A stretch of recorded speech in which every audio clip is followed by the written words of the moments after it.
இன்னைக்கு நான் செய்ய போறது ட்ரெண்டிங்கான கிரீமி ஜப்பான் சிக்கன்.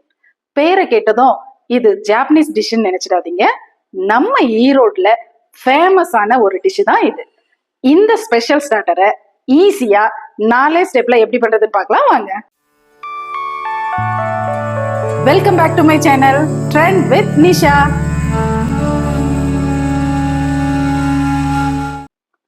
தேவையான பொருட்கள்: 1/2 kg போன்லெஸ் சிக்கன், மைதா, கார்ன்ஃப்ளவர், பட்டர், முந்திரி பருப்பு, பச்சை மிளகாய், பூண்டு, கஸ்தூரி மெத்தி, கொத்தமல்லி இலை, மிளகுத்தூள், சர்க்கரை, பால், உப்பு. ஃபர்ஸ்ட் ஸ்டெப்பா நம்ம சிக்கனை மேரினேட் பண்ண போறோம். அதுக்கு ஒரு பவுல்ல கொஞ்சமா மைதா சேர்த்துக்கலாம். இது கூடவே கார்ன்ஃப்ளவர்,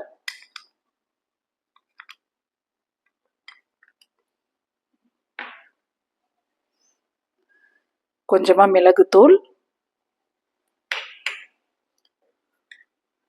இந்த சிக்கனுக்கு தேவையான அளவு உப்பு, இது எல்லாத்தையும் சேர்த்து கொஞ்சமா தண்ணி விட்டு கரைச்சி எடுத்துக்கலாம்.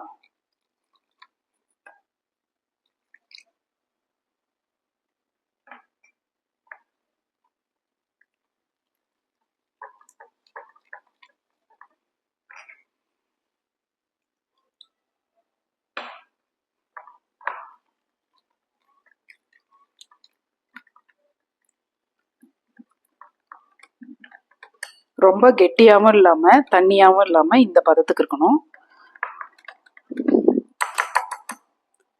இப்போ இதுல நம்ம சுத்தம் பண்ணி வச்சிருக்கிற சிக்கனை சேர்த்துக்கலாம்.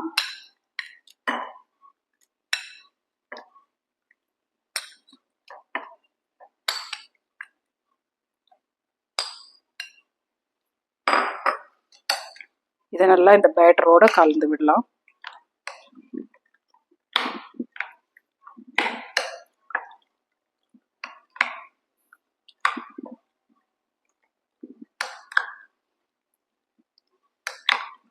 இதை நல்லா கலந்து விட்டு ஒரு 5 to 10 நிமிஷம் இது நல்லா இதிலே ஊறட்டும்.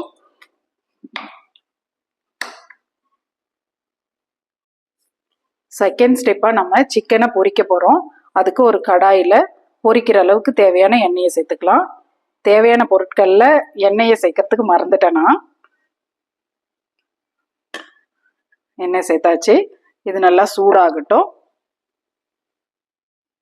எண்ணெய் நல்லா சூடாயிடுச்சு. இப்போ நம்ம அடுப்பை சிம்மில் வச்சுட்டு ஒரு சிக்கன் துண்டுகளாக போட்டு பொரிச்சு எடுத்துக்கலாம்.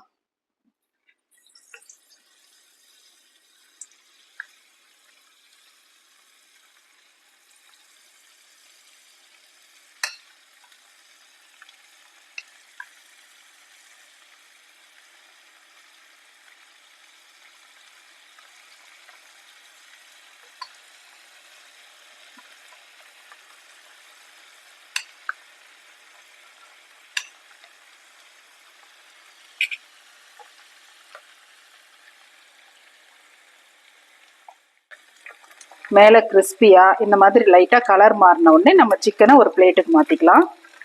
ஏன்னா திரும்ப நம்ம சிக்கனை வேக வைக்க போகிறோம்.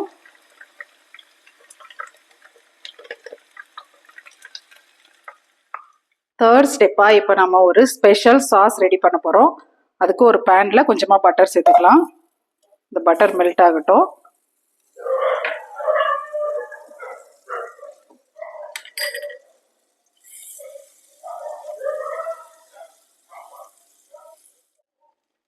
இப்போ இதில் பொடியாக கட் பண்ண பூண்டு, 2 கீறி வச்சிருக்கிற பச்சை மிளகாய் இதில் சேர்த்து நல்லா வாசனை வர்ற அளவுக்கு ஃப்ரை பண்ணிக்கலாம்.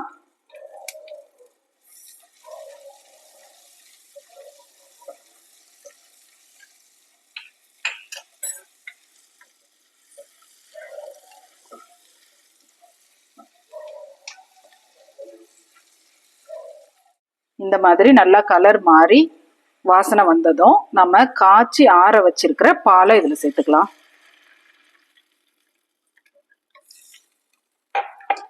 இது கூடவே முந்திரி பருப்பை மிக்சியில் போட்டு பொடி பண்ணி வச்சிருக்கேன். இந்த பவுடரையும் இதில் சேர்த்துக்கலாம்.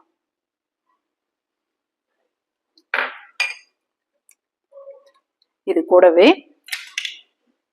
கொஞ்சமா மிளகுத்தூள், கொஞ்சமா சர்க்கரை. இந்த சாஸுக்கு தேவையான அளவு உப்பு. நம்ம சிக்கன்ல ஏற்கனவே உப்பு போட்டிருக்கோம். இந்த சாஸுக்கு மட்டும் உப்பு போட்டுக்கோங்க. போட்டு இதை நல்லா கலந்து விடுங்க. இது கொஞ்சம் திக்காகட்டும்.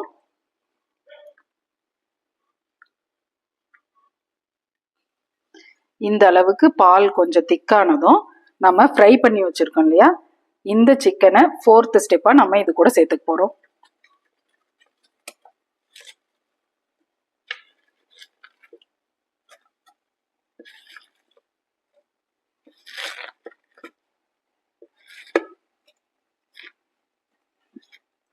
சேர்த்து இந்த சாஸ்ல நல்லா கலந்து விடுங்க. ஒரு 2 நிமிஷம் இதுல வேகட்டும்.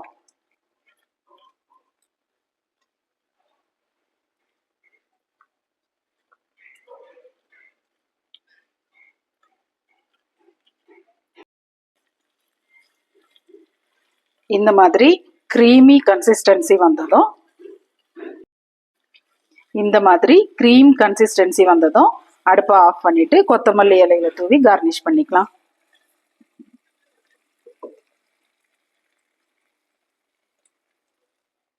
இதை ஒரு மிக்ஸ் பண்ணிட்டு ஃபைனலா நம்ம கொஞ்சமா கஸ்தூரி மேத்தி எடுத்து க்ரஷ் பண்ணி இது மேல தூவி விட்டுக்கலாம்.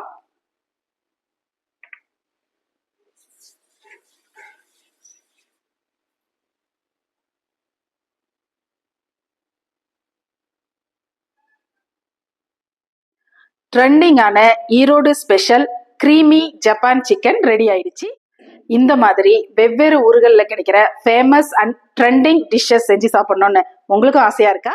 அப்படின்னா என்னுடைய சேனலை சப்ஸ்கிரைப் பண்ணிட்டு நான் ஆல்ரெடி பண்ணியிருக்கிற 100கணக்கான ரெசிபிஸ்ல உங்களுக்கு எந்த ரெசிபி பிடிச்சிருக்கோ அதை ட்ரை பண்ணி எப்படி இருந்ததுன்னு மறக்காம கமெண்ட்ஸ்ல ஷேர் பண்ணுங்க.